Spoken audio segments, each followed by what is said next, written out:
All right, good evening, everybody. Welcome to the Wargames podcast number 24. So, joining me tonight is going to be Mr. AA Ron, and Loster will probably be joining us here in a little bit. So, have a few things I would like to talk about tonight. Firstly, to go over this last cycle of FTXs for the unit. This cycle worked with R2P2, which is Rapid Response Planning Process. It essentially, if you didn't watch my video from Task Force Alpha, which explains what it is, R2P2 essentially means that we don't do a planning meeting with the section leads on the Thursday before the operation to decide, where we're going to go, how we're going to get there, so on and so forth. We basically come in Saturday night or Sunday night, and the Ares operator will brief the task force commander on where they're going and what the objective is, and then it's on them to quickly figure out where it is or how it is we're going to get there, plan a maneuver, so on. And then the platoons usually get 10-15 minutes or so to brief their guys, and then we step off. So this last cycle focused on that, and it's a good way to kind of teach guys to think on their feet. And Task Force Charlie, this last cycle, I Zeused for, and Aaron actually also Zeus. That was his first night Zeusing, helping us out. And what did you think of it, Aaron, as your first night getting to help us out as an Ares operator? I really enjoyed it. Obviously, being in Zeus, you get a great view of everything that's happening, and actually getting to remote control the AI and make them less retarded. Uh, I think, especially having three of us, it made it a fantastic operation because we could actually get a lot of dynamic interactions. Right. Yeah, the that was the first time we've ever Zeused with three people. Um, it was definitely a lot easier, even more so than just with two people.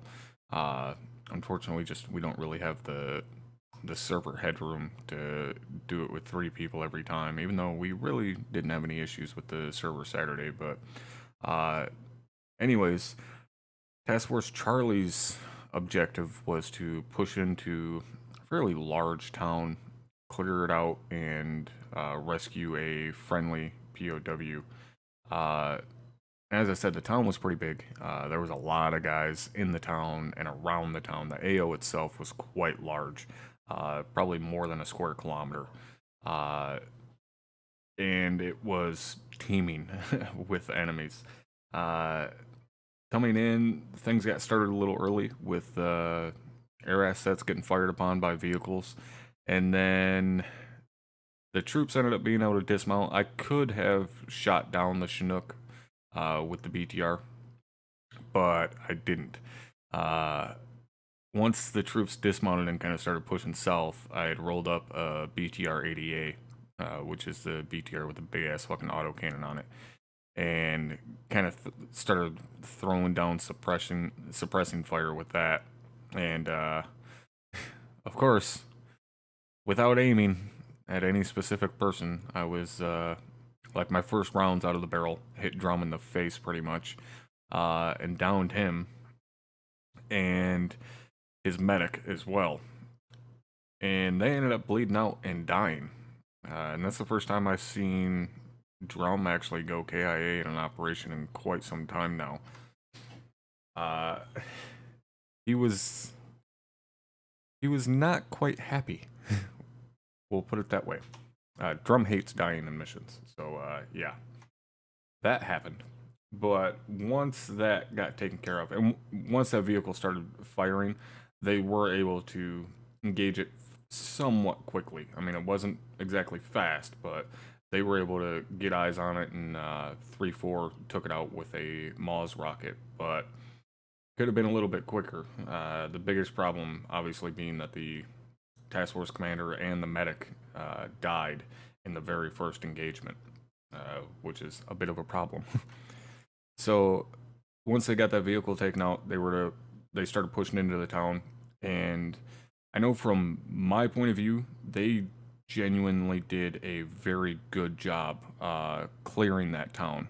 As Twitch decides it doesn't want to play my video now, but they did a very, very good job clearing that town, given the amount of enemies that were in there. Uh, and took very few casualties for the amount of enemies that were in there. Uh, Hey, Ron, what were your thoughts on it as they started pushing through that town with all those guys in there? Yeah, I agree. Definitely, they did a great job clearing through the town. They did it, quickly, and still kept good efficiency. They didn't pass up buildings, or pass up any potential enemy hides, and they they Yeah, did a great job. I think that's what impressed me the most, and I believe I even said that during the debrief that they cleared that entire town out, and they didn't leave any enemies behind in buildings like uncleared. Like they cleared all of those buildings top to bottom. They weren't leaving any threats behind them, and that was truly impressive given the size of that town. It is not easy to clear all of those buildings as quickly as they did, especially given that most of those buildings, almost every building, had at least one person in it. And they were able to rip through there pretty quickly and not leave anybody behind. And that was the most impressive part. And once they got into the town, kind of got a foothold into the town, then we started sending reinforcements in from behind them from the north. And unfortunately, Havoc 4 along with Drum were up on that northern flank, and they spotted the reinforcements a little bit earlier than what we wanted them to. So that kind of didn't necessarily ruin it. I mean, it still made for very good engagements on the northern flank there, but I wanted them to get a little bit closer to the town and kind of test their rear security of the task force, which I guess, they tested well since the rear security, which consisted of Havoc 4 at the time, spotted them, engaged them, and pretty much eliminated that threat. Now, once they pushed through the town and kind of got it cleared, they then set up defensively, and, we sent some reinforcements at them here and there, but there, there really wasn't shit we could do at that point. All the areas around the town were pretty open. There wasn't much there for concealment or defilade to move behind to get the troops really close to the town. So they were able to whack all of them pretty easily. But anybody that watched the Zeus perspective of it, I mean, they killed a lot of fucking AI. I mean, probably a good battalion's worth, if not a little bit more. They killed Saturday night, which was, again, pretty fucking impressive. Now, real quick, Aaron, you'd mentioned being able to control the AI and make them less retarded and stuff. And obviously, you know how retarded the AI can be. You watch our streams, you watch me, Zeus, and stuff like that. Uh, but actually seeing it firsthand in Zeus and seeing, now knowing some of the different tricks and stuff that we'll use for the AI, do you feel like you have not necessarily a better understanding per se, but do you do you feel like you now know the pain a little bit more of a Ares operator? Oh yeah, definitely. I mean, it, it's always very apparent anyone that plays ArmA that it's not the best game in the world. It's always going to have its faults, but it's because of people that put in their time and dedication, like the Ares operators, and suffer through it. And I really appreciate what they do, and now myself as well, to give us the operations that we have. Um, so moving on from Task Force Charlie, where both of us Zeused, to Task Force Bravo, where I was the Task Force commander, and you were filling what is now your primary billet of being in 2-1 as a AR. Yes, I did say that. Aaron is actually billeted, actively billeted in the unit now. It's still fucking weird. But going into this FTX, we kind of planned something special ahead of time, and Aaron got to be a bit of a fly on the wall for that because he happened to be in the channel with us. And we trust him enough to know he wasn't going to say anything. So anybody that didn't see Task Force Bravo's FTX, we, myself and Drum had planned ahead of time that, okay, I'm going to start briefing these guys on some bullshit mission that we're going to go out and do. And while I'm briefing these guys, we're going to come under attack. And it's going to be an immediate frago, and everybody fucking push out. We're now in a hasty defense. You know, we had kind of tossed around a couple ideas, but both of us really liked the idea of the airbase itself coming under attack and having to defend such a large area with the task force. So that's exactly what we did. I called all of the section leads over and, you know, started telling them, all right, we're going to air assault into the AO via 2 Chinooks. We're going to do a foot patrol. I basically just told them exactly what Task Force Alpha had done the cycle before, or the week before, because that's pretty much exactly what they were expecting. It was also very similar to what Task Force Charlie had done, so that's what they were expecting. And Williams even told me afterwards that, you know, that's what he was expecting, was to go do some type of foot patrol or something like that, you know. So I was sitting there briefing them, and as I'm talking, we hear a couple of shots ring out. And of course, I knew what it was, but I had to play stupid. So I was like, well, anybody have any idea what those shots were? And everybody, of course, saying no. I was like, all right, well, somebody over at the fucking airfield must have ND or something. And I continued my briefing, and then we had mortars hit. And once the mortars hit, that's when I was like, all right, we can kick this off. So I was like, okay, that's enemy IDF. Get guys up on the fucking, up in the gun trucks and on the walls and everything. So it truly impressed me how fucking quickly everybody moved. Because as you can see on the screen right now, this is from Task Force Bravo. Everybody was lined up in their PCC formations, doing all their combat checks and shit. And from the time I said, all right, get everybody moving, until the time we had a very loose defensive perimeter, was probably 30 seconds or so. I mean, it was insanely quick. And then pretty much all hell broke loose. I mean, we had armor rolling in from all over the place. We had infantry coming from 3 different directions, vehicles coming from 3 different directions. Air assets were up in the air, like, immediately. So it was a very good demonstration of how a hasty defense can go and how it can go right. Hey, Ron, obviously, like I said, you kind of knew what was going to happen going into it. How did that feel for you to kind of have a peek behind the curtain and know what was about to happen? Obviously, like you said, I had an idea of when it was going to happen. Obviously, I didn't know when it was going to happen. Technically, only 2 people knew. And that was the guys that was kicking it off. But it was still exciting from the ground perspective that that started happening, and to react to it.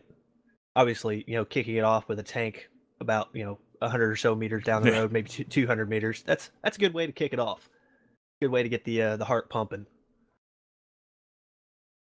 yeah, it was, and it was the same for me. I mean, the vast majority of the time, it is like, even when I know what's supposed to happen in an operation or an FTX, that doesn't mean that's what's going to happen. So it's still, uh, I guess, surprising for me, even when I do know what's supposed to happen, because things fucking change. But this one, especially, like, it was still fun. It was still exciting because, yeah, I knew we were going to be under attack, but I didn't necessarily know from what direction, what was going to be thrown at us, so on and so forth. Whether the guys were going to be able to get a decent defensive perimeter set up, if a fucking BMP2 was going to roll up and just schwack half the task force as we're running out of the front gate, what was going to happen. Luckily, that wasn't the case. But we got everybody set up kind of facing southward, and myself and the rest of the HQ element got up on top of the schoolhouse and basically just started issuing orders from that point. And there were multiple times that I got fairly worried that one of the flanks were going to fall, because that was obviously our weakest points. We had a pretty good engagement line set up facing southward, but especially our eastern flank was pretty exposed to the point that, I actually told Williams, who was 2-6, told him on the radio, hey, get a rifle squad over to the eastern flank. We need someone on that left flank because it's super fucking exposed. And he did, and those guys held it. I mean, we had M113s and shit busting through the fence down there, and those guys on the eastern flank were able to hold it the entire time. We never lost that eastern flank. And the same goes for the western flank. And actually, a big part of holding that western flank was actually Havoc 4, who stayed inside this compound that you see me standing in right now. Havoc 4 stayed there for the entirety of the attack, and they were sending rounds downrange to the south and southwest pretty much the entire time. And they were holding down that western flank via 60 millimeter HE. So that was pretty cool to see. Aaron, where were you at with 2-1? I don't remember specifically where 2-1 was at as far as the defensive line goes. We were holding down the front gate with a Mark 19. Oh, excellent. Who was in that Mark 19? Because I remember telling Williams about that guy doing a good job because he took out that BTR at a pretty decent distance with that Mark 19. Do you happen to remember who was gunning on that thing? Well, it's going to pain you now in retrospect, but it was Munson. Oh God, fuck him. But yeah, like I said, I was impressed with how quickly everybody got set up and started engaging shit. And I mentioned this during the debrief. I was extremely happy with how quickly the armor was getting taken out. There was multiple times where, not just during the defense, but also later when we went on the offensive, which I'll talk about in a minute, before it even would make it up the fucking COC that there was a piece of armor out there, there was multiple times it was already destroyed. So, like, I mean, I would still get the report of the armor, but it would already be dead by the time the report would get to me, which is very nice to see because that tells me two things. One, obviously, they're engaging and eliminating threats quickly, but two, they weren't relying solely on the weapon squad to take out armor pieces. Now, I already knew that because it's pretty easy to tell the difference between the sound of when an AT4 is fired and a Maz is fired or a Javelin. They all sound very different. But the weapon squad can't move around that goddamn quick. So that the fact that they were hitting armor targets on two different fronts basically as quickly as they were, I knew it wasn't just the weapon squad taking out armor, which is always nice to see because a lot of the armor that we went up against was medium to light armor. We also had some tanks here and there, and those got taken out fairly quickly. But the smaller stuff, that we as infantry can handle pretty easily, got taken out very goddamn quick, and that was nice to see. I know you've seen multiple armor pieces get taken out, being right up front there, like you said, with the tank that was pretty much knocking on our front door. But not even just that, I mean, there was, by the end of the FTX, there was probably 3 or 4 smoldering fucking heaps of armor sitting pretty much right outside the front gate there. So you had a front row seat to watching that shit get blown up, right? Oh yeah, there was a sandbag bunker on the eastern side of the gate, that I was laying on top of because the ice inside of it, because it was kind of facing southeast, where we already had another friendly element over there. I think it might have been 2-3, so I didn't really need to watch that way. So I just kind of climbed on top of the bunker and faced myself southwards. There happened to be a Jav gunner that posted up right behind the bunker behind me. So yeah, all those tanks that were rolling up into the main entrance were getting death from above, as it were. Right. And very quickly, Riley, with the 7-month resub. Thank you very much for the continued support, brother. I appreciate it. So the start of the operation, or FTX, obviously we were on the defensive. We were getting hit from 3 different angles, and then it started to slow down, and we got word that the enemy HQ was located deep within the town. So I made the decision, well, I'm tired of them trying to, fucking shit on us. Let's go on the offensive. So we mobilized everybody and quickly pushed out of the airbase and went on the offensive and started moving through the town. And Drummond pointed out a big mistake of moving the entirety of the task force down a single MSR, to the point that had there been some type of large caliber weapon system at the far end of the MSR, it would have had enflating fire on the entirety of the task force. And he was absolutely correct. I mean, that was a stupid fucking move to make. But that was my mistake. That wasn't on like Williams or anybody like that. Like, I was the task force commander. That was my call to make. So that was a really, really fucking stupid thing to do. But we got lucky. There wasn't anything set up at that far end to engage the entirety of the task force. We had a couple of BTRs try and pull out from like side areas, and they basically, as soon as they pulled out, they got hit very, very quickly. And as you see here, I'm about to go down to, I don't know what, I think it might have been the fucking coaxial on the tank that fucking dropped me right here. But it was very quick. Yeah, see, there's the rounds coming in and knocked out. But so we started pushing south through the town, and as I said, we had a couple armor pieces pop out in front of us, and they got taken out pretty much immediately. And the rate at which those guys moved through the town, even when it started getting hairy and we started getting engaged and so on, was pretty impressive. Like, they were able to move through that town, clear shit out, and I mean, really take on some heavy enemy force without much of a problem, really. And we got in, cleared a couple of buildings. There wasn't really anything in there.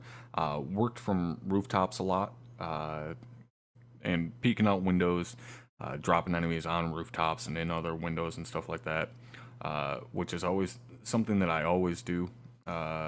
You may notice, like, anytime I'm in an urban environment, generally street level, I'll scan street level real quick, and then I start looking at the hides. It's the windows and the rooftops that I spend the bulk of my time looking at, because that's the stuff that people miss a lot. There's 40 guys looking down the fucking street. There might be 2 looking through all the second story windows and shit like that. So those are the real dangerous areas, and so you'll see that's where I watch a lot, is up in those windows and shit. And yes, very quickly, those of you that don't know Mr. Shogo XS in chat there, that is Locke. Today is Locke's 38th birthday. We had some guys sing him happy birthday last night in the TeamSpeak. Not quite as many as I would have liked, but any of you guys that don't know, it is tradition for me, if you are dumb enough to mention that it is your birthday within my presence, I will immediately call an all-hands meeting within TeamSpeak and have everyone sing happy birthday to you. Locke was dumb enough to do that last night. So at like 2 a.m., I called everybody into the conference room and sung him happy birthday. So, yeah, well, beautiful isn't quite the term I would use for it. So for you, Aaron, once we got the order to start moving into the town, where were you guys at? Where was 2-1 within that movement? We were second squad in the what was considered a column. It was kind of a rinky-dink column, but Yeah. we were right behind 2-3. Okay, and we were moving down towards that enemy HQ, uh, and we got down there very quickly and got that cleared out, and then just kind of, I mean, long short of it, we set up, defensively, basically around that compound, and just kind of engage shit here and there, intermittent foot mobiles and so on. Uh, but for you pushing down to that uh, HQ area, how was that for you? Did you guys see a lot of engagement getting down to that HQ building and around it, or was it pretty smooth rolling for you guys? Yeah, we didn't see a lot of engagement. It wasn't too heavy. Uh, we had a few buildings here and there that we stopped and cleared.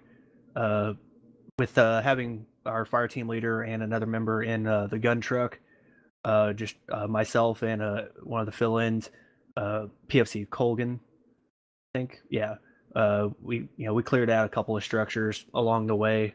Really nothing too overall exciting. Right on. And did you push into the actual uh, HQ compound at all, or was that a different squad that actually pushed in there and cleared that out? That was a different squad. I actually never actually laid eyes on the enemy HQ. We were pretty much all the way on the western flank. Now the large construction building that we all ended up on there at the end. That's pretty much the only thing that myself and my battle buddy actually cleared out. Cleared that thing top to bottom. Oh, okay. Yeah, that's where we ended up there at the very end. Yep. Uh that spot had fucking great eyes all the way around the AO, which is why I told Williams to get a weapons team up there, because it had such great visibility all around. Uh, but to kind of close on this, as far as this cycle of FTXs, firstly, Task Force Charlie, Zeus for it. What were your overall thoughts on Task Force Charlie, as far as your feel for it as Zeus? Did you enjoy it? Do you think there was something missing? What? No, I actually enjoyed every bit of it, and I don't think we could have added anything else. Maybe a little bit more AAA threat, but otherwise, I think it was as close as we can get to a perfect mission. And so, what about Task Force Bravo then? Being on the ground and having to set up a hasty defense and switch from a hasty defense to a hasty assault. What were your thoughts on that? How did you enjoy your official operation for your billet? It was really exciting, and actually being able to fill my primary role as an AR and not have to team lead Yeah, makes it just that much better. yeah, because you have had to team lead for the last few, uh, which which is never fun. Like team leading is not bad. I've always said team leading was my favorite job that I've ever done in the unit. But that's because I never got to be an AR. I only get to be an AR when I fill in. Uh, but that's why you guys see me when I fill in. I try to fill in as the AR, not as a team leader, because while team leading is fun, running the machine gun is even funner. That's right. Yeah. That's the reason why I came out of reserves. So overall, though, you enjoyed the FTX for Task Force Bravo. Oh yeah, definitely. Yeah, I would agree, even from a task force commander standpoint. Which, I mean, and this isn't to sound, I don't know, I guess pessimistic or anything at all. But the majority of the time, for me, missions as task force commander aren't fun. Like that's fun is when I get to fill in. That's when I get to have fun. Task force commanding is kind of me having to go to work. That's my job. But this one, even though I was task force commander, it was still fun because it was something that we don't. do very often, and I knew that the guys weren't expecting it at all. There was no one that had any idea that's what we were about to be doing. Uh, and the guys performed very well. The task force as a whole performed very well. So that made it fun for me, which again, from a task force commander point of view, generally they aren't that fun. But Sunday night was definitely a good time for me. So moving on from the FTXs, and I guess moving on from ArmA in general, uh, the next thing I wanted to talk about is something that I actually talked about Sunday night before we started the FTX, if you will. And actually, Locke, since you're around, if you would like to hop in here for this conversation, I would love to have you part of it for this. Uh, and maybe Aaron can shoot him a message as well to in case he's not hearing me. But anyways, the as a lot of you guys know, I've been trying for quite some time now to get into some GTA 5 RP stuff. And again, if you guys were watching Sunday's FTX, you already heard most of what I'm about to talk about. But please feel free to like speak up and add to the conversation. So, been trying for quite a while to get into a GTA 5 RP community. Um, I got into the DOJ, the Department of Justice group, a while back. It was a few months ago. And anybody that doesn't know the DOJ group, they are the guys that Jeff Favignano and Bugs and those guys play with. Very well organized, very not necessarily. I'll say parts of them are very professional, especially the kind of higher ranking guys and so on can be very, very professional. And they have a lot of really cool custom shit. They have some very talented people in that group, in that community. So the I tried them out and I had a big problem first and foremost with the training, the initial training for law enforcement. Uh, it's always a issue for me when an instructor assumes that someone knows how to do something. Uh, I mean, as you guys know, training is something that's pretty near and dear to me. I mean, I haven't been an OSUT instructor for like 2.5 years because I think it's stupid. You know, it's something that I take very seriously. So when an instructor just assumes that you know how to connect to the server or assumes that you know how to work all of the hotkeys for mods and stuff like that, that really annoys me. I hate when they do that. And that's pretty much how it went for the DOJ training is they just kind of assume that you knew how to work the controls for lights and sirens or, you know, that whatever. And that kind of annoyed me. And so that kind of put a bad taste in my mouth right off the bat that the training wasn't really up to my standards.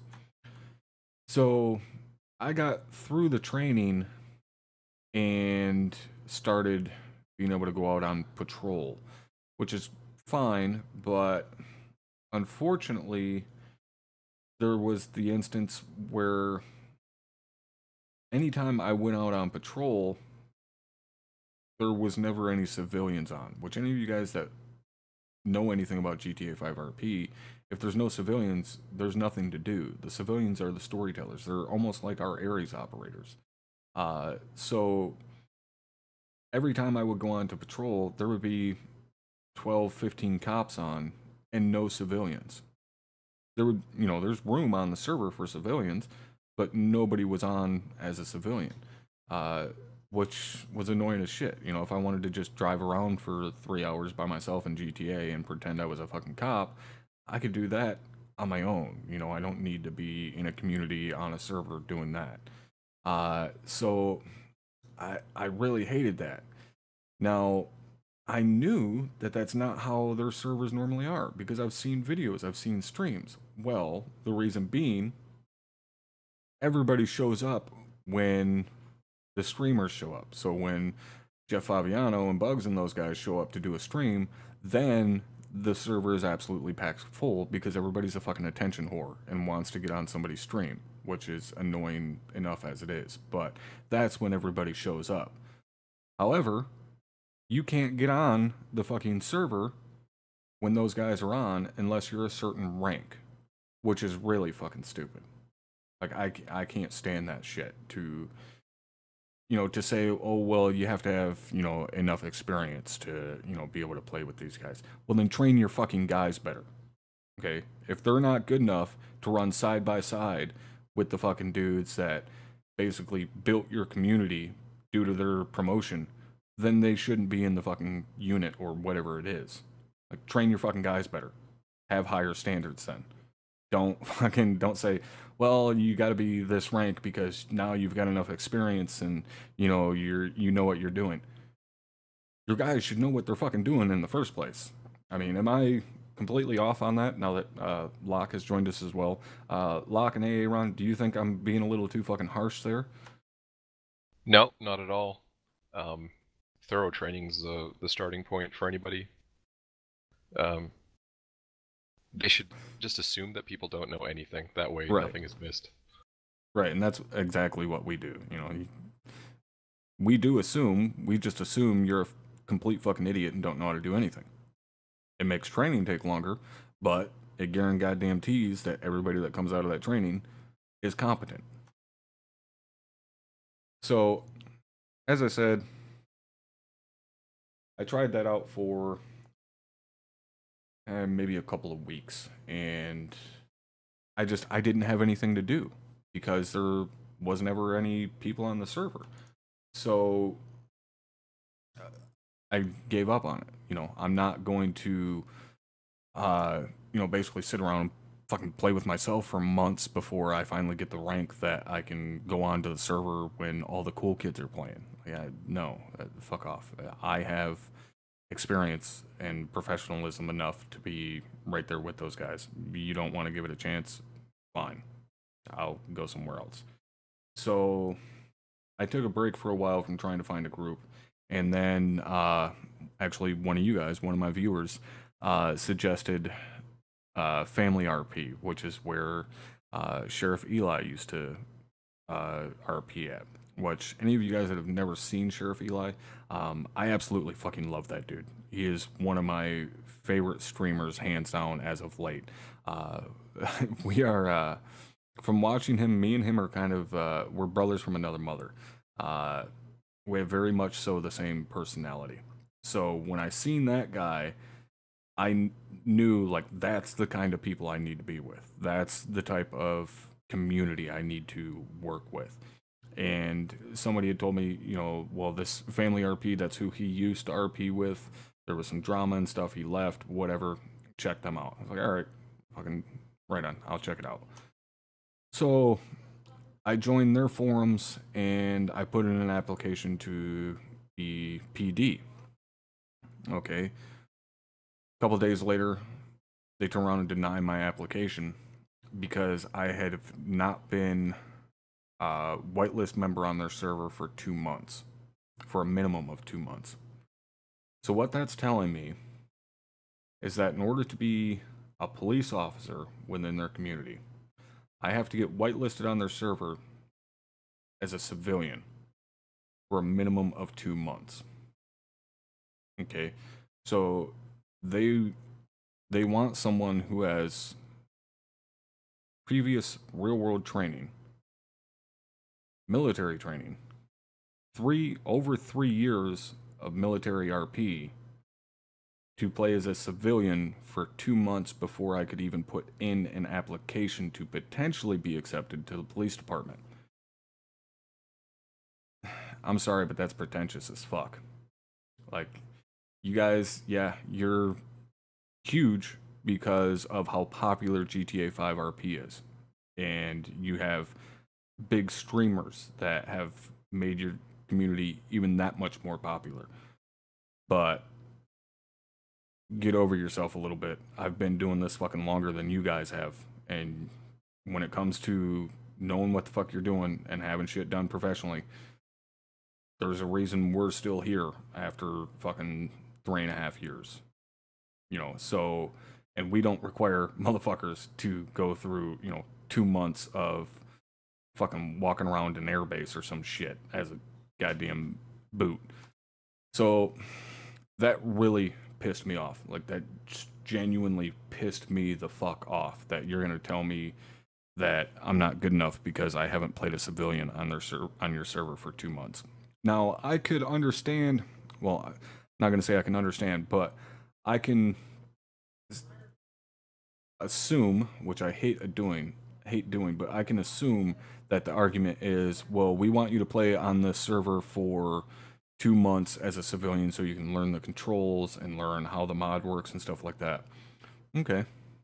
Again, that goes back to training. How is it possible that I can take a person that bought ArmA 2 hours ago, put them in ArmA, and in 8 hours, 2 days a week, 4 days total, I can teach them enough to go into an operation, stand side by side with 60 other motherfuckers and get the job done. And I guarantee you, everything that the stuff that we do in ArmA is way more goddamn complicated than what's going on in GTA. How is it possible that I can do that in 8 hours, but you are telling me it takes 2 months of running around as a civilian before you can even start training them as a police officer? Does that make any sense to you guys? I think for those guys, what it is that the police officers end up being like admins. So it's kind of like a test to see if, like even in the 506, if there's personality clashes or anything in the command element. I would assume that's why they do that, but I don't know for sure. I could get that, but that's also a failure from my point of view. Like, why would you want all of your police officers to be admins? Like, that makes no goddamn sense. Like, only fucking supervisory roles should be an admin. I mean, that's really no different than what we do here. Squad leaders and up are admins. A random fucking PB2 that just came into the unit isn't a goddamn admin. He doesn't have admin access to the server like squad leaders do. But that may be something also that comes with time and experience. Like I said, we've been doing this for years. They haven't. So maybe that may very well be the case, and they just don't have the experience yet. And they, have to kind of learn where to put up those boundaries and where to not put them up, if that makes any sense. Yeah, I'm willing to bet though that if you were in there for like 2 weeks and saw how you did things, they would probably try to fast track you. But they also might not, because then it wouldn't be fair to like. Yeah, I wouldn't necessarily want them to fast track. Like, that's not really what I would be looking for. But 2 months of waiting around is way too big of a deterrent. I mean, again, this is years of experience for us. We know that 2 weeks of OSUT is oftentimes a deterrent for people, let alone 60 fucking days minimum before you can even apply to be a police officer. It's too much. That's a It's long way time. too much. Like, yeah, it shows dedication, but at that point, you're missing out on potentially a lot of really good people by putting up a wall that big. Whether it be simply because they don't have that kind of time to dick around and, kind of show that they're on and that they're doing shit, or B, they're like me and say, yeah, go fuck yourself because you're full of yourself.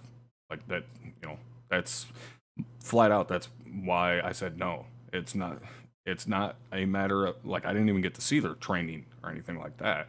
That was just purely principle standpoint. Like, no, you think you're, so badass that you're gonna make me, sit around for 2 months waiting? No, fuck off.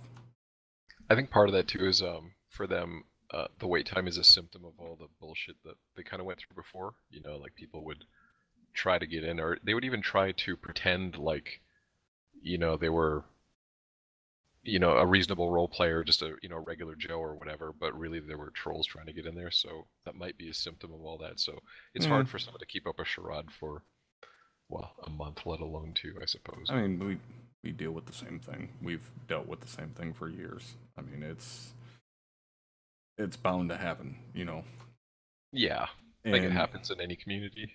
Yeah, and that's, you know, that's where that 2 week wall of OSUT is nice, because it does deter someone like that. Yeah, I guess 2 months would do the same thing, but I think it's a little too extreme. So anyways, the family RP thing just, you know, wasn't gonna work out. As Loster fucking pokes me like a goddamn idiot. Loster, you ever poke me again, I will fucking destroy your soul. Is that inappropriate to I poke fucking you? hate that shit. Does it yell at you when I poke you? It makes that stupid goddamn Windows pop-up sound like, hey, Windows has an update. I fucking hate it, and I cannot turn it off. All right. Fucking I'll Loster. go back to my. What did I miss? Hi, I'm Loster. I'm here. Yeah. We were talking about got started talking about the GTA stuff. Oh yeah. So, yeah, the family RP thing wasn't gonna happen. So, because I'm not waiting 2 months to do shit. You can be tempted all you want. Don't let anything but fear and common sense stop you. So I happened to be fucking bombing around Twitch one night, and the jackass that is known as Loster was streaming, and Loster was streaming GTA. So I watched it for a little bit and kind of talked to him afterwards and was like, "Hey, what community are you with? What does it consist of? You know, so on and so forth." And I don't really want to. I'm not going to name the community because of how it went. But before I get into my experience with it, Loster, what got you into that community? You mean what was the steps I had to take, or what was it that sparked me wanting to participate in it? Well, yeah, what made you want to get into it, I guess. Honestly, I was talking to Locke. I was talking to Locke one day, and he mentioned to me how he showed me one of the streamers that he likes that plays GTA, and that's Milton. Was it Milton Pike 1? I think it is.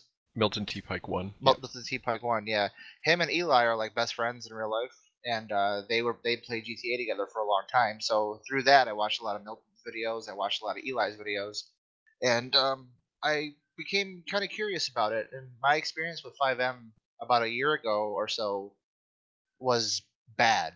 Like it didn't make any sense to me. The server browser was like awful. I tried to get on I think I tried to get on NoPixel server, which is whitelist only. I filled out their application. I thought I had pretty extensive RP experience, and apparently it wasn't good enough. That's one of And the they biggest denied me. ones, actually. That's probably why it Yeah. was so hard. Your experience wasn't good enough? I guess my 4+ years of milsim RP just didn't make the cut. Right. But should have been in a goddamn wild RP guild for like Yeah. 15 years, man. What the hell? Yeah, that would have done it.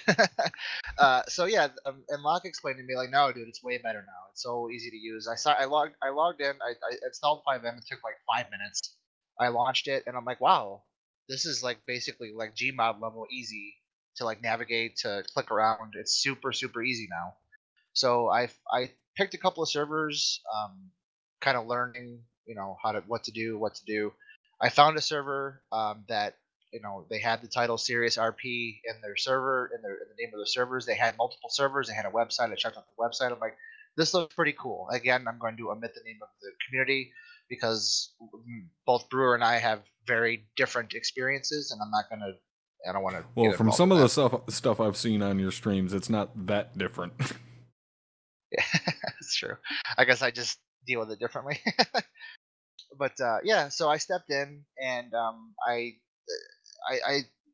messed around as a civilian on my own for a little while, and then I actually got buddy Walls, Kwood, Benevento, throwing out some really old names there, some OG names.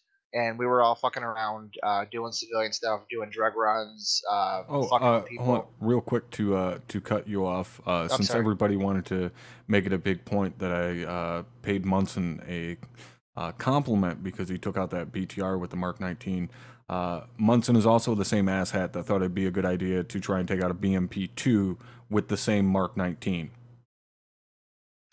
Way to fuck that up. Please continue.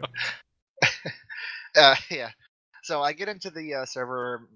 We're all fucking around as civilians, doing drug runs, being goofy, having fun, and we started. Me personally, I got pulled over by the cops a couple times, and I coming off of like Okay, just straight. stop again. Go ahead. You Okay. can't disable the tracks with a fucking 40mm grenade, jackass. That is why we use HEDP on tires. High explosive dual fucking purpose.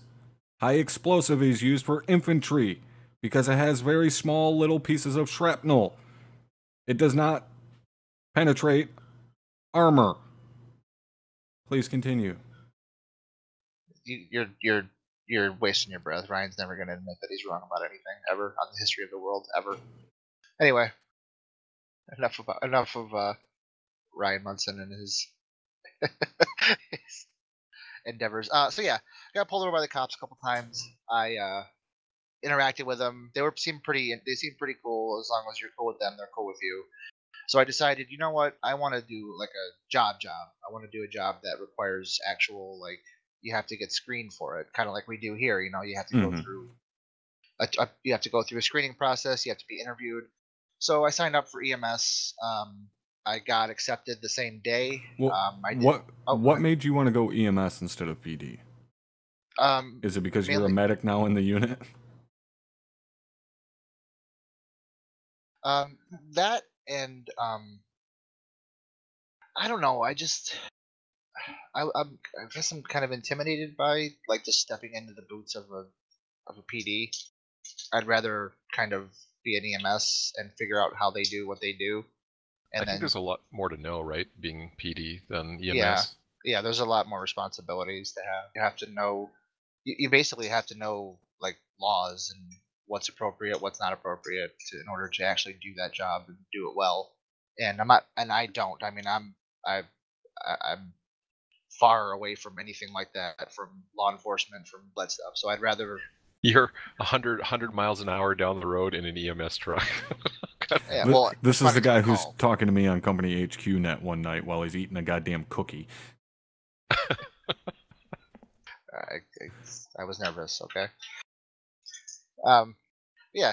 So yeah, I picked EMS. That because I was a medic, and B because I was a medic in the unit, and B because I wanted to get a bit more insight into how the PD works and everything, and how these two branches. These are two separate entities, yet they both are required to work together in order to accomplish a goal. We help each other, and I like that a lot about it. And I just like being on the EMS side of it, I guess. It's not as intensive as PD. You get a lot less calls, but at the same time, when you do get calls, it's usually something that, if it's not just some random person that got ran over by an NPC, it's usually like a shooting or a stabbing or it's a pretty robbery serious. or something like that. Right. Okay, so as you said, you applied, you got accepted the same day. You wanted to do something that was more than being a civilian, something you actually had to do an interview for, and shit like that. What was your training like? The actual EMS training that you received? There's a verbal portion of it where one of the someone who's qualified to do interviews tells you what's appropriate, what's not appropriate, how you're supposed to role play, what EMS is allowed to do, what they're not allowed to do, stuff like that. And then there's a practical part of it, which is 4 hours of ride along with someone who's qualified to be like an FTO basically, and that's usually EMT or higher, which is the second rank that you can get. Mm-hmm. They want to go paramedic is the third rank. They usually want to have a paramedic do it because they're it's like the equivalent of like an E5, Right. what we have here. And I'd rather have a sergeant training me than like a specialist. No Right. offense to specialists like me, but I did my 4 hours right along. My first night I did like a 7 or 8 hour shift, so I got that knocked out really quickly. I got the RP stuff down. I get compliments from the COC from time to time. They watch my stream, they watch me in game, and they said, you mean thanks clearly to you that? know how to RP. Thanks to that pathetic 4 years RP experience you have. Pretty much, yeah. But yeah, and normally I think the EMR, you're an EMR for, at least in the server that I play on, the EMR is usually, it's like the equivalent of being a PV1. You're an OSET for 4 days, and then you graduate. EMR is 5 to 7 days, but it's usually 7 days, and if they like It's if they based like you, on they'll do it in 5. performance. Yes, yeah. If you do a good job, they'll do it in 5. I got my EMT in 5 days. So Right. Well, um, so I mean, your stuff, everything that you've explained to me from your side of things, that's the whole reason that I wanted to join, because it did sound fairly legit, and like they were doing things properly. That was the whole reason I joined. But it appears that the EMT side of things and the PD side of things are very, very different in the way they're handled, at least from my experience. Sure. And very quickly, yes, biggest, you can very easily join the unit, get through RCT, and then go through OSUT, and just go straight into reserves. As I said, that's what Aaron did for fucking months before he finally went active. So your experience for EMT training and stuff, pretty straightforward, sounded pretty good. So I decided, yeah, I'll give it a shot. So I signed up and put in an application for PD, and Loster actually seen part of my application. I was swinging the big dick at that point, because I was like, you motherfuckers are going to see the greatest application you have ever seen. Because they had a section in there where it's like, tell us, why you want to join the PD, what are you going to bring to it? Have a minimum of 10 sentences. And I'm like, motherfuckers, I don't even like typing out like a single sentence to people I actually like, let alone motherfuckers I don't know. But since you're forcing me to do this shit, I'm going to make you motherfuckers sit here and read for 20 minutes. So, put in my application. The next day it was accepted. They wanted to do my interview. All right, great. So I hop in their TeamSpeak, sit around for like fucking 30 minutes, which kind of pissed me off. Before someone hopped in there to do my interview, and the interview was a captain who ran one of their squads. Why get beside the point. But anyways, we sit down to do the interview, and he asked me, what my experience was and stuff, and I told him, well, read my application, it tells you what my experience is, but fucking Reader's Digest version of it is, so on, and explained what exactly it was. So he was pretty excited by how much experience I have and so on, and was like, yeah, you're a perfect fit. We're getting ready to make some changes with the PD to restructure it and make things a little bit more serious and so on. You're going to be a perfect fit. You're exactly what we want. Okay. And I've told everybody in here this, but it made me giggle. At the very end, he's like, okay, you're accepted. You're going to be starting at the rank of recruit. Is that okay with you? Which yeah, it still makes me laugh. Because I don't know Okay any with you, fucking sir? captain of a police department that's going to be like, is that okay with you? I'm sorry, it makes me laugh. So the training, the PD training, was to take place on Sunday at 1500. Any of you guys that follow my channel know Sundays are a very busy fucking day for me. I have OSUT from 1300 to usually like 15 to 1600. I actually stepped out a little bit early Saturday to do some stuff at 1500. So Saturday and Sunday both are usually pretty busy days for me. They go well into the afternoon, and then I have ArmA stuff afterwards as well. So I was like, okay, I can pull off Sunday at 1500. It was day 4 for me. I knew we should be done by 1500. So I get done, and I get over into their TeamSpeak by like, oh, it was like 14:45 or so. So I was like 15 minutes early, as should be.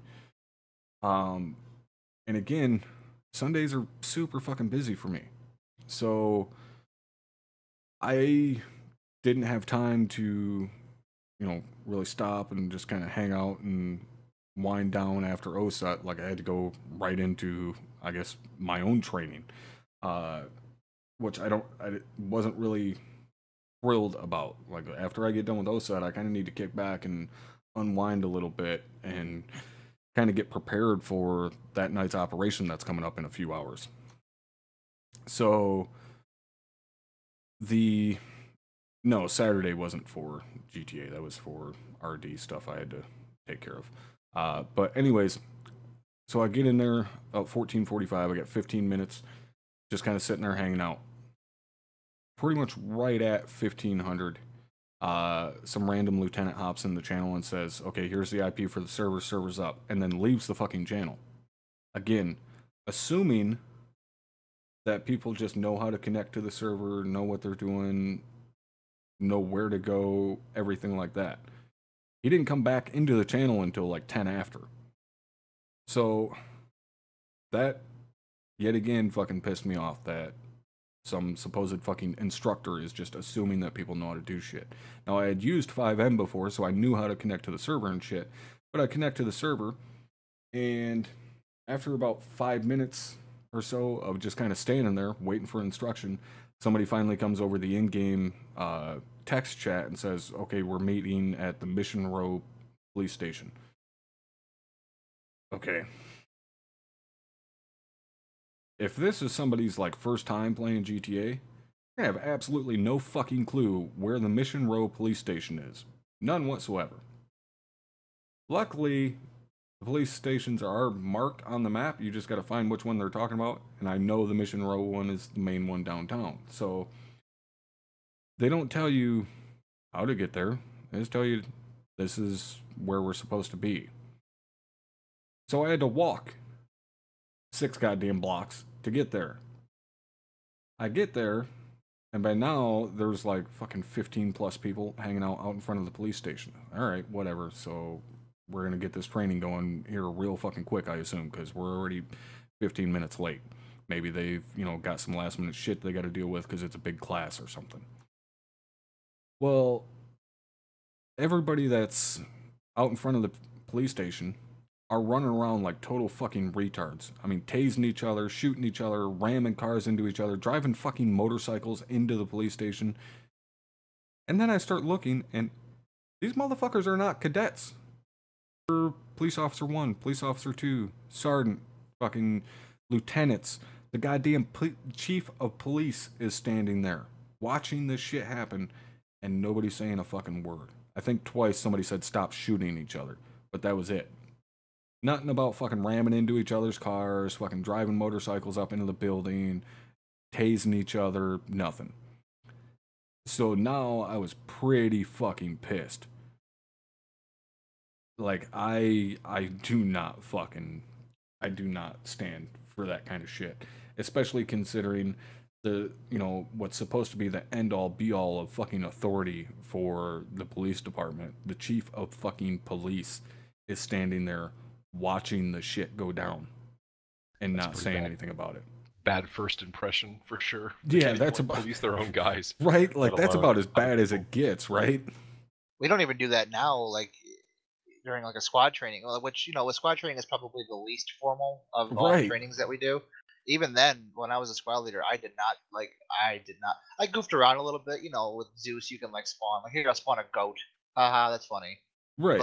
But even aside from like that stuff, like even in squad trainings, like when I fill in, like, I'll be a lot more laxed when I fill in. Once we're in the training and actually doing shit, I'm not, obviously, but like when we're hanging out, like getting geared up and stuff, you know, I'll be cracking jokes and talking shit to other guys and stuff like that. Like, that's where we get to kind of relax a little bit and have fun. The But calm before the storm, you know? right. But if there was a squad in our unit or doing a training, or there was a platoon training or something like that, and shit like that was going down, I wouldn't even have to do anything, because the other fucking NCOs and officers heads would be fucking rolling. I wouldn't have to say a goddamn word, and that shit would be shut down with a quickness. Like, it blew my mind that at that high of a level it was being accepted.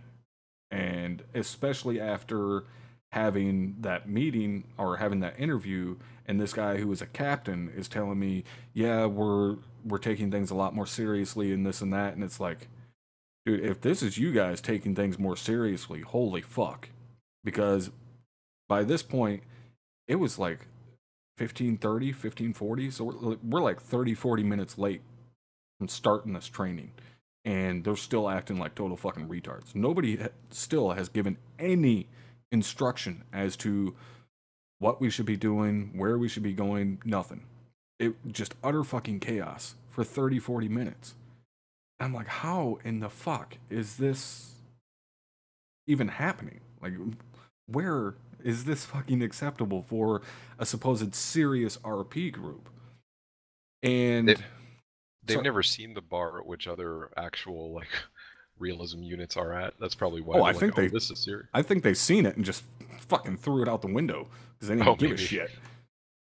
But it's, you know, and I've told a couple of guys that this unit, the 506, has kind of ruined me when it comes to other communities, not just like RP stuff, just other communities in general, because of the amount of professionalism and discipline that we not only have, but that we expect from guys, other people in the unit, even fresh people coming in.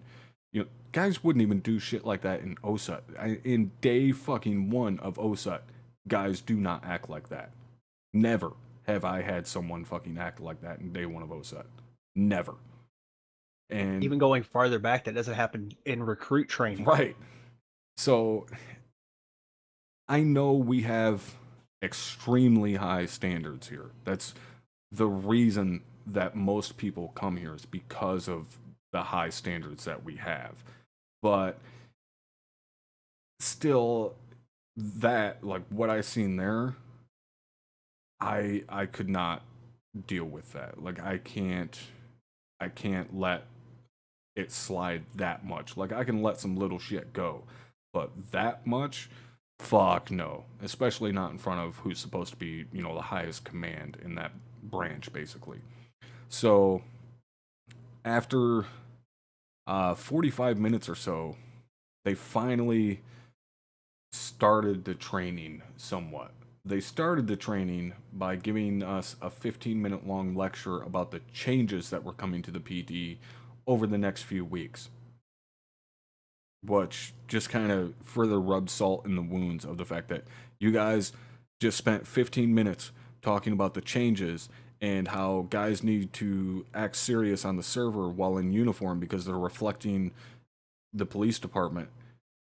And you haven't said a fucking word about how these window-licking fucking retards were acting right outside this police department in front of the fucking chief of police. Nobody said a goddamn word about it the entire time. And I was like, I don't know if you're hypocritical or just fucking stupid, but either one is unacceptable. I mean, it was absolutely insane. I couldn't believe the fucking balls on that guy to talk about how people need to be more serious on the server, and we're doing these changes to make things more realistic and more serious, when 10 goddamn minutes ago you had a fucking lieutenant tasing a goddamn cadet and laughing about it. Like, fuck off. I don't know how you're able to walk with balls that goddamn big.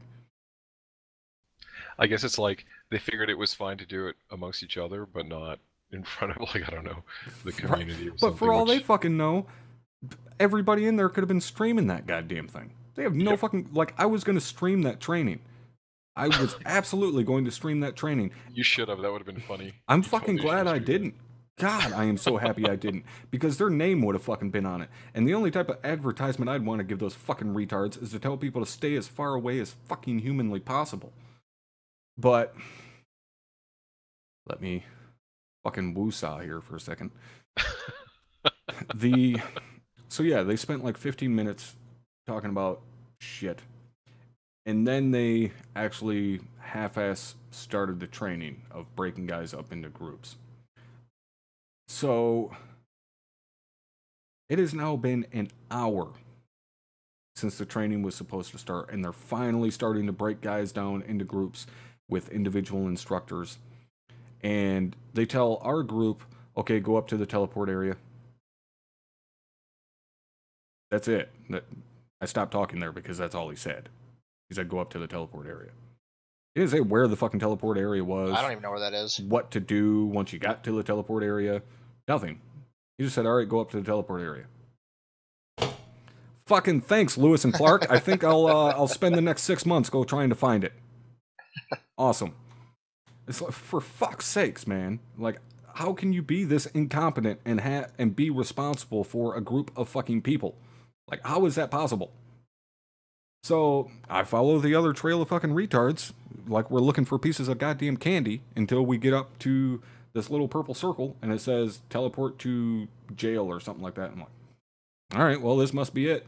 And we teleport over there, and everybody just starts talking over top of each other.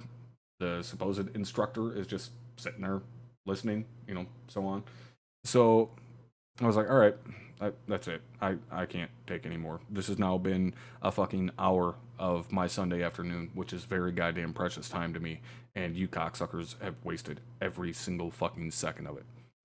So I fucking disconnected from the server, messaged the captain that did my fucking intake interview and told him, like, hey, dude, this ain't gonna work out for me. If you guys, get higher standards in the future, maybe I can, give it another chance, but this is not going to work out for me. Peace. And then left. So that was the end of my experience with that group. But I want to, and Grant, honestly, I already know the answer to this, but I want to ask you guys, Locke and Aaron, would you have stuck it out? Because I know I'm an asshole. I have very high fucking standards and very low goddamn tolerance. You guys, well, Aaron, not so much, but Locke, you're Canadian, so by fucking nature, you're nicer than me. Would you have stuck it out? Would you have stayed to finish the training and seen, how it was afterwards? I probably at that point would have stuck it out for the amusement factor. I probably would have thought it was really funny. But that's only if, I'm, not as busy as you or whatever. If I had shit to do, I'd be like, no, I'm right out of here. Yeah, if you didn't have anything going on, you'd stay just for the laugh. Pretty much, just to see kind of what else they trained, and at that point, really how badly that would go. So, but not seriously, and I definitely would not have come back. Right. And I definitely know the answer to this, but Aaron, would you have hung out for the rest of the training? It would actually probably surprise you, but I think I would actually stick it out. And it's kind of the same idea that Locke has, as far not for the serious part of it, obviously, but just to see maybe what developed throughout the training day, or whatever, just to see maybe at some point maybe they do finally get pushed past the bullshit and into actual serious training. But obviously it probably would never happen. I would think that you, if anything, would hang out until the end, just so you could come back and tell us how retarded it was. Yeah, pretty much. Yeah. First impressions really ruin it too. Like, if it would have been kind of retarded in the middle, maybe, loosen up a little bit, that can maybe be understandable to a point. But at the very beginning, like that's pretty bad, especially with brand new people in. It's just a bad way to start. And that, when you have, I think there was like 5 or 6 of us cadets that were in there, it's like, dude, this is as bad as a first impression gets. and then you're going to talk about how you guys are changing things and making them more serious and so on. Like, I'm not really sure where that mentality comes from or where that thought process comes from, because They started with you made yourselves look like total fucking idiots. To I mean, not to fucking toot my horn, but I have much more experience than probably anybody that was in that room, and they looked like total fucking retards to me. Well, they started with the changes first before anybody even knows, Right. what it's all about. Like, you don't start with the changes, you start with the basics first, and then you go, okay, well, this is what we do. And then maybe after, going for another 5 minutes but this is going to change. Well, that, and they fucking, like, they detailed how they're changing it up and making, dividing the police into divisions instead of squads, and the divisions are going to focus on specialty things and stuff like that. And then after he explains all of it, what the different divisions are going to do, what their jobs are going to be, so on, he then goes, none of this is going to have an effect on you guys right now, though, because it's going to be weeks down the road that any of this happens. So you guys are going to be in your squads and so on before these changes happen. Why in the fuck did you just spend the last 10 minutes running your goddamn cock holster about these changes if they're not going to have any fucking effect on us? Like, what the fuck? Do you just like hearing yourself talk or what? Most likely. So, yeah. Long story was that. Short version is, didn't work out. Their training was fucking pathetic, and I decided not to finish it. So that community is not going to happen. So what happens from there then? Because obviously I still very much so want to do the GTA 5 RP stuff. And unfortunately, at this time, it's just looking like I can't find a community that has high enough standards for me, but also, realistic standpoint upon, how long it should take to actually become a part of it. So what is it I do? Where do I go from here? What I guess I should ask, what do you guys think? Do you guys think I should, at this point, given, I mean, the three of you all know me very well, should I continue trying to find a fucking community that is up to our standards, or should I just give up on it at this point? I don't think you should give up. I would continue looking, but the problem is that the communities that are going to have good discipline and be organized and all that stuff are also going to be the hardest to get in. So there is that. But I think it's about finding the right community of people too. And, like you said, being in this unit ups our bar, as far as what we expect from other. It doesn't have to be like an RP community, but even like a guild in World of Warcraft, like anything, Right. If the organization is shit, if the rating is shit, people goof off and don't get anything done, we're just like, fuck it. But I don't know. I think if you keep trying, you could find some fun in there, maybe meet some decent people, but it's going to be a search. I know that much. I think if it's hard to get in, I think that can kind of lend to a better like, because let's be honest, it's not particularly difficult to become a member of the 506. We don't have a lot of standards. Just don't be underage and don't be a fucking retard, pretty much. Yeah, like if you're 18, your name isn't Dick Weasel, and you can handle 8 hours of 9 hours of training, including recruit training, over a fucking, basically, what would be a 75-day fucking period or so, or, 75-day period, then you're in. I mean, that's, when you break it down, that's all the fucking requirements. You're 18, you have a realistic sounding name, you can get fucking 5 days of training consisting of 9 hours done in 75 days. That's it. That's your requirements to get into this unit. Oh yeah, and what Liquid said, and own the Apex DLC. Oh yeah, and own Apex. Well, that doesn't require any skill. Just money. hard. But yeah, like I'd imagine like I said before, I tried to get in no pixel and I didn't get in. If my qualifications weren't good enough, then I can only imagine that they probably have a really solid RP community then. Well, that makes me very questionable about what their standards are based on. Because if, say if I were to apply to it, and I say I've got 3 years of experience in the largest ArmA realism unit in the world, and I am responsible for 120 enlisted guys and 100 plus fucking reserve members. And again, I've been doing it for 3 years. I'm regularly in command of 60 plus people, and they were to say, "Nah, that's not good enough." Okay, at that point, is it really that my qualifications aren't good enough, or that my name isn't big enough on Twitch? Because they Yeah, have some there's that. massive fucking streamers in their community. I guarantee you, those streamers don't have the fucking RP experience or even the real life tactical fucking training that 80% of our unit does. So, yeah, I would be a little fucking weary about that. I think the other thing too is there, and this is kind of the trouble that Sheriff Eli ran into a little bit, was that there's an element of seriousness when you're leading, especially if you're in the PD, and that kind of thing. But they also want to have moments where the RP is funny, or it's more lighthearted and stuff like that. And I would say, like, because if they don't know a person and the person at the beginning comes across like a little bit too hard, they're like, okay, this person's always going to be maybe this way, before getting to know you, like first impressions and stuff.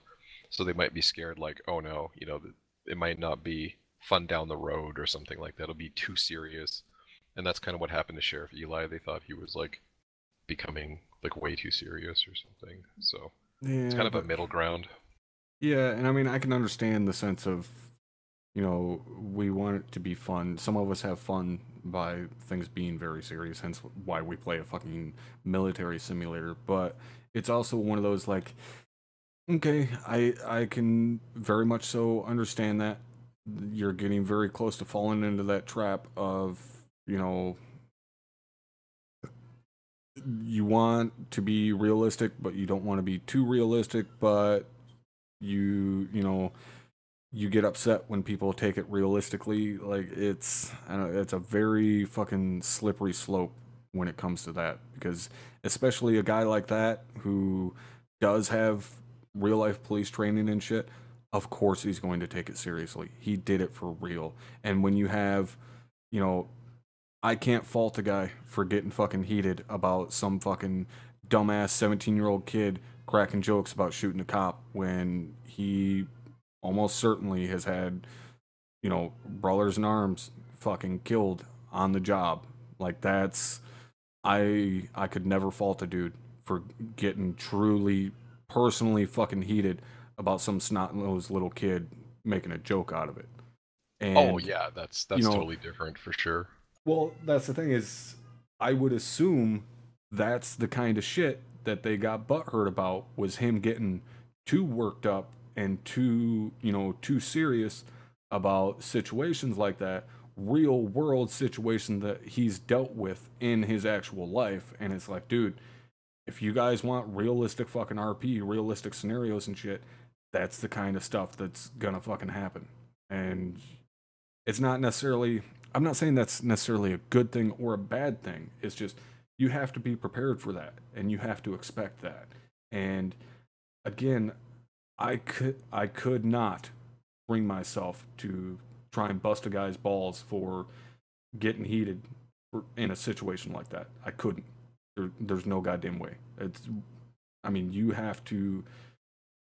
I don't even know if that would be just fucking stupidity, or, I mean, just the ballsiest motherfucker on the planet. But to try and, get mad at a guy for reacting in that kind of way to that type of situation, I think it's absolutely 100% justified. And if the other person RPing with him is getting butthurt that, you just had a dude call you a fucking piece of shit because you're laughing about shooting a cop, if you don't understand why he's fucking heated, then you should not be in that situation in the first place.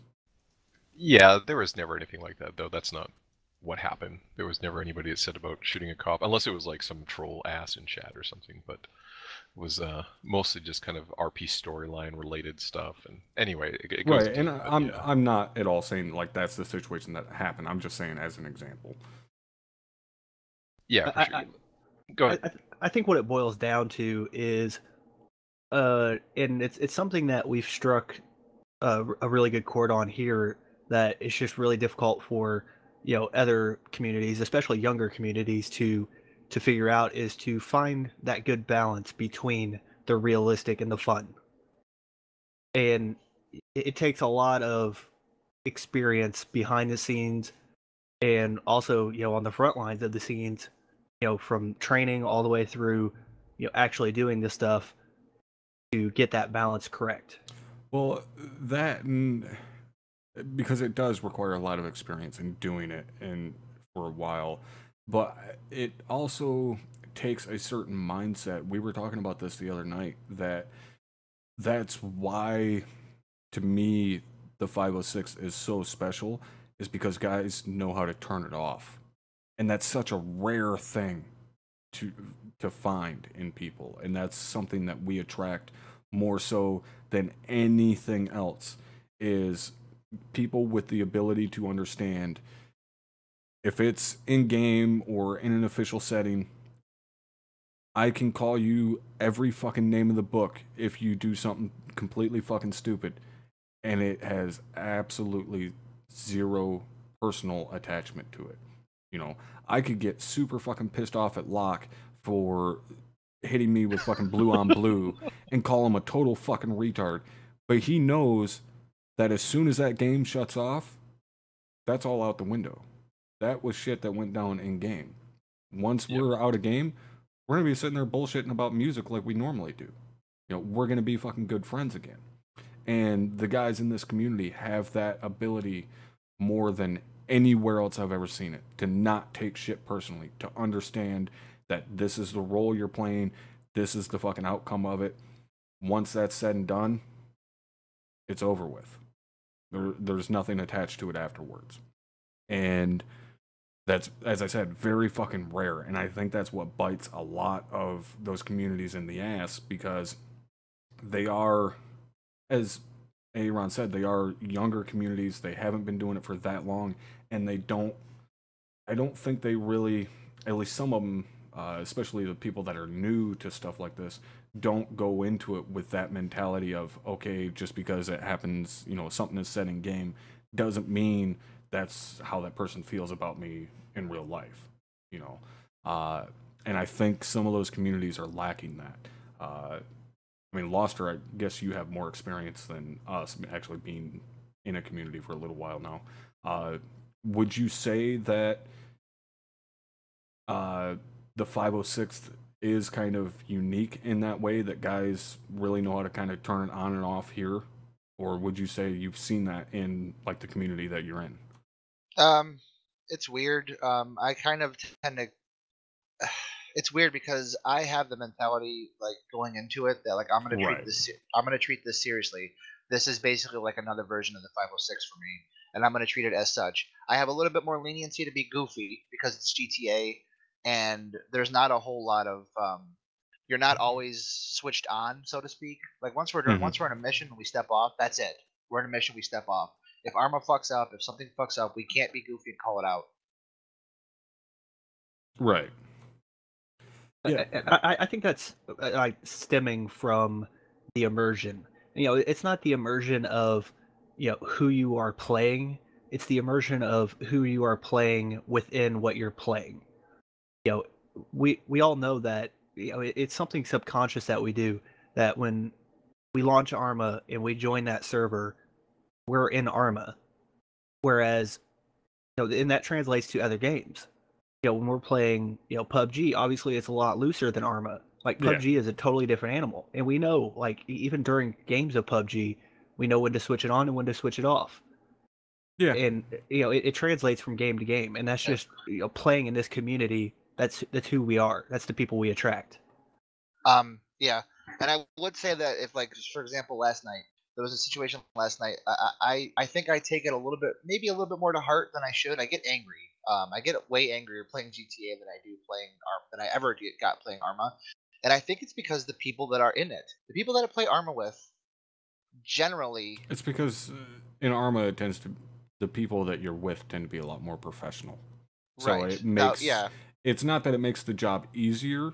It makes it smoother, and you know everybody is doing not necessarily the best that they can do, but everybody is taking it to the same level that you are. Right.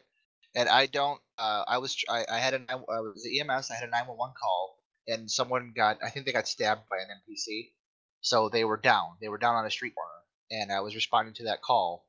Some fucknut rolls up in his fucking like Oh, I saw that. his pimped out BMW with his fucking green neon lights. He looks like a retard, and he's blasting his custom horn, which is like one of the musical horns. Mm-hmm.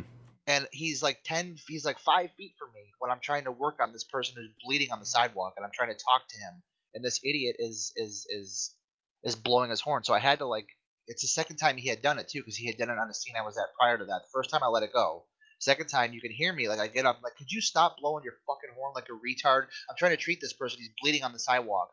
Fuck off. Right. You're not gonna help. You're not helping the situation at all. Yeah, so shit like that obviously takes you out of it. And then also, like, we were watching your stream last night, and there was one point, the two guys ended up getting moved out of the channel, but they were sitting there talking, like, on your guys' radio about all kinds, like, what they do, how they do it, how they book people, talking about Discord, and just all kinds of out-of-game shit, like, completely out of character pretty much at that point.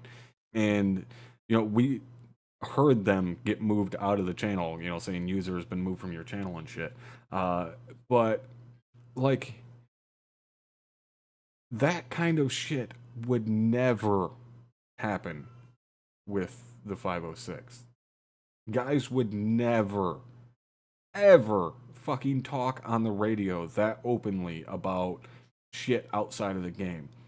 Like if a dude has fucking the TeamSpeak bug where it just starts clicking and you can't hear anybody talk, what do our guys do? They say, oh, I gotta fucking restart my radio, or I gotta fucking change the batteries in my radio, and they restart their TeamSpeak.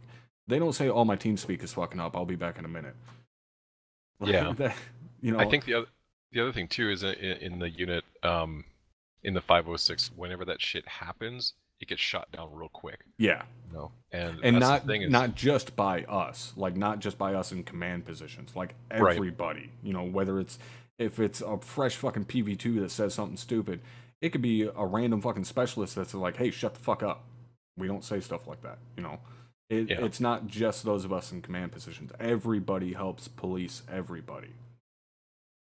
And I think that's where, you know, a community grows from, you know, people policing each other and saying, hey, that's not how we do stuff here. And then people learn, oh, okay, well, I need to be this way. That's not accepted here. It's not widely accepted. So, right. And that's even like at, you know, say debriefs. If we have, you know, someone that doesn't address me as first sergeant, that dude's about to have 15 motherfuckers jump down his neck for not addressing me by rank. I don't have to say shit because all the other fucking dudes that are sitting around him right now are going to say something to him. You know, and there's no other word for it than that's fucking special. Like, I wholly fucking admit and say all the time that we have a very special community. I will say, though, that we are a special case in that we are hardcore. You know, like there's not a lot of people who can say that they're that hardcore. Yeah, and that's actually something that I wanted to talk about this with the parallels of, you know, what we do in the GTA stuff is we're looked at as very hardcore when it comes to RP, but in actuality, in my mind, we're not. We're very hardcore about respect and respecting a COC and rank structure. Very much so. But when it comes to the actual role play, we're not. You know, it's very rare that you hear guys talk about, oh, well, you know, like making up shit like, well, what are you going to do when we get home from this deployment? And, you know, there are guys that do shit like that, but it's pretty rare. The bulk of it, we're basically just ourselves out there shooting guys. We don't really RP the life of the character we're playing. We RP the rank and the structure and the discipline. As to where GTA, you're truly role playing a character with a backstory and all of that. You know, that's where our RP comes from. So, in my eyes, we're not as hardcore of RP as the GTA 5 communities. We're just much more disciplined and structured than That's what true. they are. Yeah. You know, does that make sense to you guys?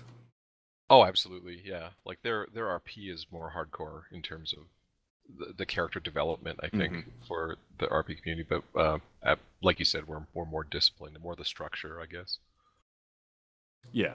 And so I guess kind of to circle back around then, so where to go from here then uh if DOJ just didn't work out, if you know the family RP is too ridiculous for me as far as their guidelines, Yeah. and this other community isn't going to work out because they made the fucking stock price of Windex go up. So what to do? Well, I can, like, speaking from history. I mean, you know, I was there. What? I was there 4 years ago. When a group of people that were in the 15th didn't like where the 15th was going, so they just made their own unit. Yeah, it, and that's you know, you guys talking about as far as comparing like a milsim to you know civilian. You know, it is different on the outside, just the visuals only. I mean, that's really the only difference when you're talking I about would, yeah, I wouldn't say PD. it's different. When you're talking about PD, you're still talking about training, you know, rank structure, COC. I mean, that's why so many fucking military personnel go to law enforcement after coming home because it is so similar. So it's different in the external look of it, but as far as the actual day to day workings of it, it's not much different at all. Which is why, I mean, one of the reasons I'm so attracted to it. Like, I have no want whatsoever to roleplay as a civilian. If I want to roleplay as a civilian, I can go walk out my front door right now and do that. I don't have any But desire for that. yeah, even that, like, being said, I don't think it's too much to expect for 15 cadets to not be fucking idiots. Like, I don't Right. think that's too much to ask for. Well, to even not be idiots. again, that's just plain fucking roleplay. In real life, cadets aren't going to act like total fucking retards. They have the same type of discipline that the military does. Like you watch videos of like a state police cadet training. That shit is full on military because Yeah, it's basic ninety training percent of the basically. 90% of the instructors they have are prior fucking military. They have the same discipline. They line up in formation. They sound off shit like that. I mean, the one fucking class that I watched for that Flint Town documentary from Netflix, they followed one of the cadet classes. I mean, the fucking cadets are in there saying "hua," because that's one of their instructors or their lead instructor was probably prior fucking army. So it's at least in my eyes, you should expect very much so the same discipline and professionalism that you would see in a unit like ours. So again, what do I do from here then? If I still want to do this and finding a community up to my standards just isn't going to happen. Well, could find somebody that knows how to do the technical side of things and see if we can make that happen. So that's what I'm doing. I'm taking the very early steps to see the possibility of starting our own GTA community. And this is hopefully stuff that you guys are going to hear more and more about as the future goes on, provided it works. But hopefully, I say hopefully, but I also in the same breath say don't get your fucking hopes up. We can pull this off and have our own GTA 5 RP community. If right now the only thing holding us back is the actual technical side of things, as far as the server and getting scripts running and stuff like that. That's the thing holding us back, because the actual structure of it you know, ranks and all of that kind of shit, SOPs. We fucking know how to do that. We know how to do that Yeah. fucking in triplicate, you know? Yeah, it's literally just putting on a different uniform at that Yeah, point. exactly. We know how to do that shit better than anybody else. So, if we can make the technical side of it work and get the scripts running properly and stuff like that, then there is absolutely nothing stopping us from being able to make our own GTA community. So that's what I'm now working on. And again, don't anybody get their fucking hopes up. But it's something that I am going to be, pushing for pretty hard and putting a lot of time and effort into to try and get this off of the ground. And, at the start, it's just going to be those of us guys in the unit testing it out, seeing the feasibility of it, seeing if it's going to work, so on. And then we'll kind of start opening it up and bringing other people into it.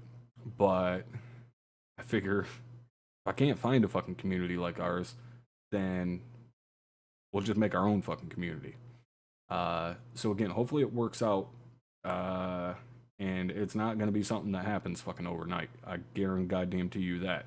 Yeah. It's going to take a while. And I mean, we're going to be looking at like fucking winter time probably at the earliest before shit's really happening.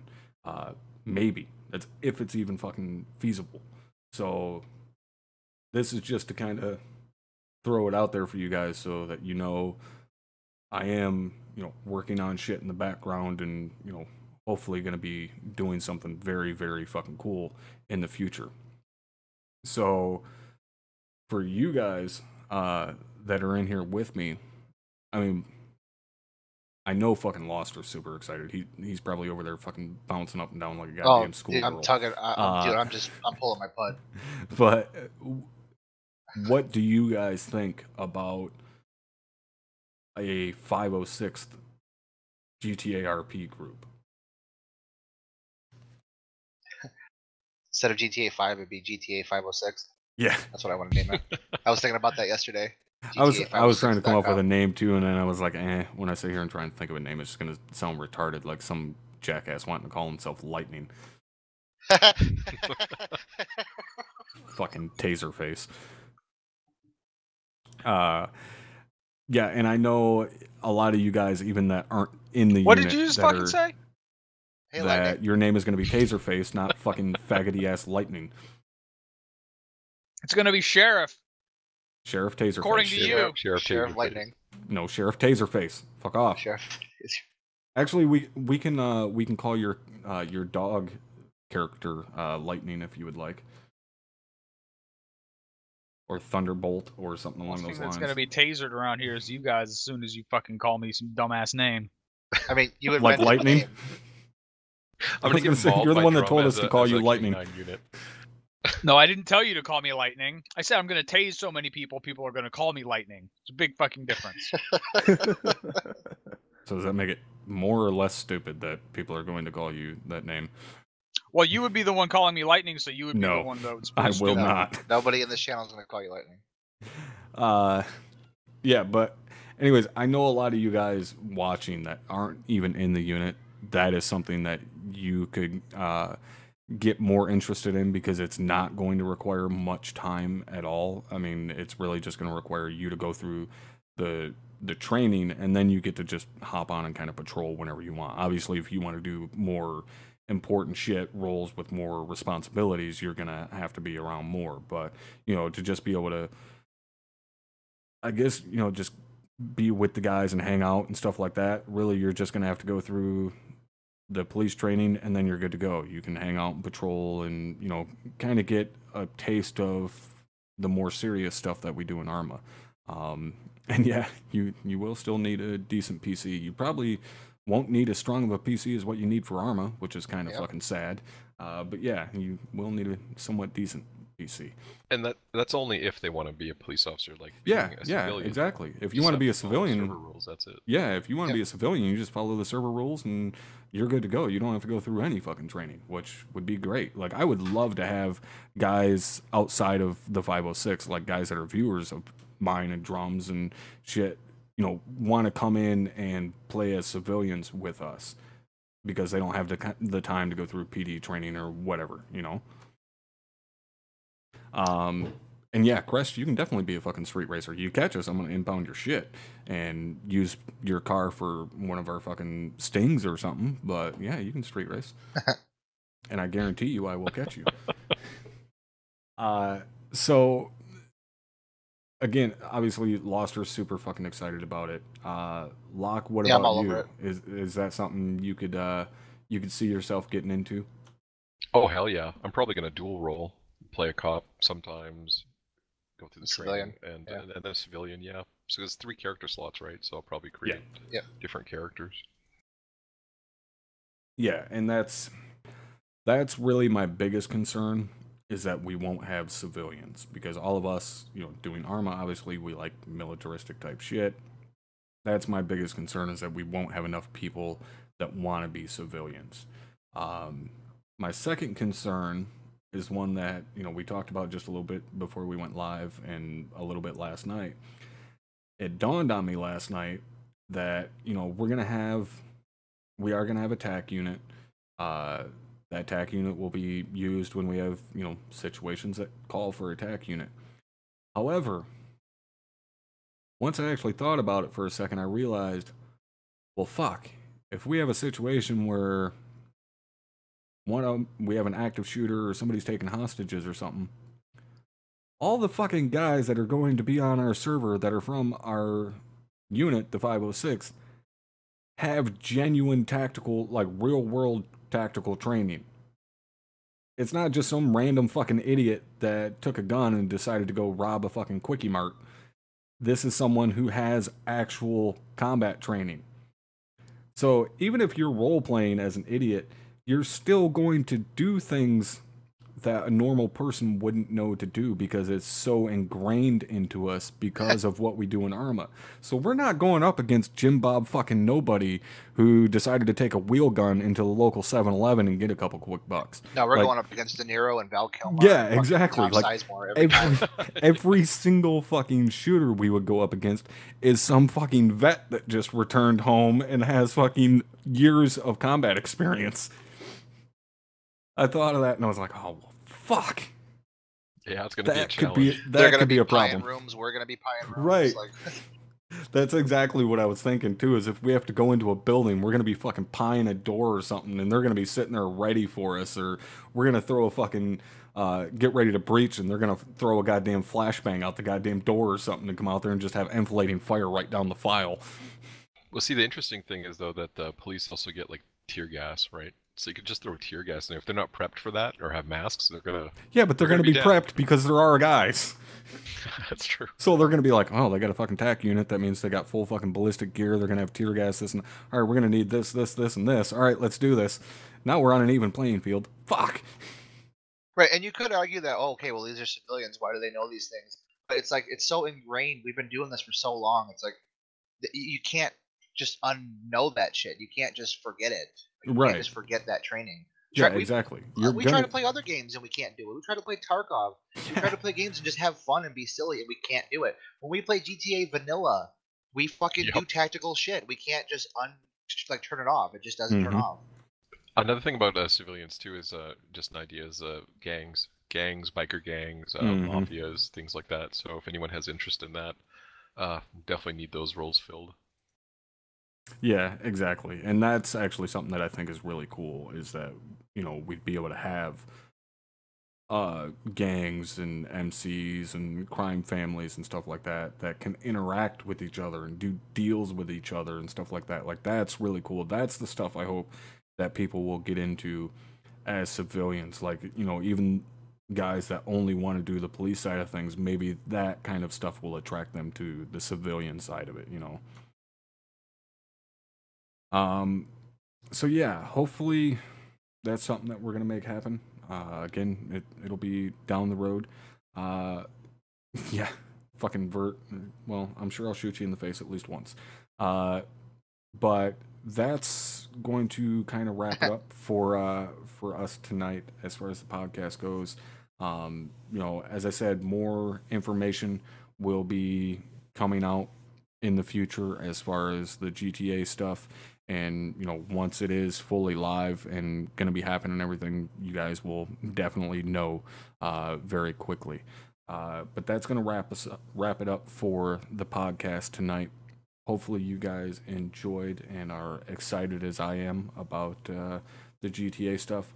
And yeah, any last minute words of wisdom from you guys before we say goodnight? Oh yeah, we're really good at being troopers. We have no idea how to be police officers. Yeah, exactly. So it'll be fun making a training regimen for something we don't know how to do. I'm just gonna pretty much do the exact same thing we already do. It's just I'm gonna add in. Don't fucking shoot anybody. No, tell them to drop their weapon before you shoot them. So yeah, we have a couple guys that I think have police training, don't we? Yeah, we do. Yeah. I'm gonna lean on Murph pretty hard, who's active duty Memphis Police Department and runs their SWAT team. So I'll be leaning on Murph pretty hard. Hey, I'm pretty sure within the 200 to 300 people between active duty and reserves, we can find enough information. Yeah. And very quickly, Crest, what's going on with Assetto is I just haven't had any races lately, and also I'm still not able to stream in VR right now. So hopefully they'll fix that very soon. But that's going to be it for the podcast tonight, guys. We do have the World War II mission coming up here in just a little bit. This will be part 3 of the World War II mission with WeeWoo. So yeah, that's going to be it for tonight. Again, hopefully you guys enjoyed. Thank you all for hanging out. Later. Later.